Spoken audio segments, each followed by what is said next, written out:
সোমবার বিকেলে ভারতের গাজিয়াবাদের হিন্দন বিমান ঘাঁটিতে পৌঁছেন ক্ষমতাচ্যুত শেখ হাসিনা। সেখান থেকে লন্ডনের উদ্দেশ্যে যাওয়ার কথা ছিল তার। এ বিষয়ে আরও জানাতে আমাদের সাথে যুক্ত হচ্ছেন কলকাতার প্রতিনিধি সুকান্ত চট্টোপাধ্যায়। সুকান্ত, একটু জানাবেন শেখ হাসিনার অবস্থান নিয়ে নিশ্চিত কিছু তথ্য জানা গেছে কিনা, তিনি লন্ডনের উদ্দেশ্যে যাত্রা করেছেন কিনা, এ বিষয়ে কি কি তথ্য আপনার কাছে আছে যদি একটু জানাতেন। দেখুন, রাতভর কিন্তু ভারতের কেন্দ্রীয় সরকার অর্থাৎ মোদী সরকার কিন্তু বাংলাদেশের উদ্ভূত পরিস্থিতি এবং শেখ হাসিনার যে নিরাপত্তা এবং তার যে লন্ডন পৌঁছে দেওয়ার এইসব বিষয় নিয়ে কিন্তু দফায় দফায় কেন্দ্রীয় মন্ত্রিসভার বৈঠক হয়।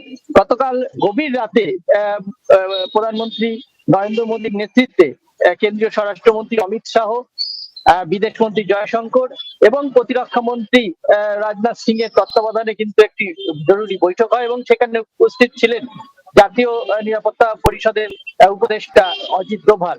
এবং তার সঙ্গে যখন শেখ হাসিনা প্রথম গাজিয়াবাদের যে বিমানবন্দরে অবতরণ করেন তখন তার সঙ্গে কথা হয় এবং গোটা বিষয়ে শেখ হাসিনা নিরাপত্তার দায়িত্ব কেন্দ্রীয় প্রধানমন্ত্রী যে নরেন্দ্র মোদী তিনি কিন্তু অজিত ডোভালের উপরে দিয়েছেন।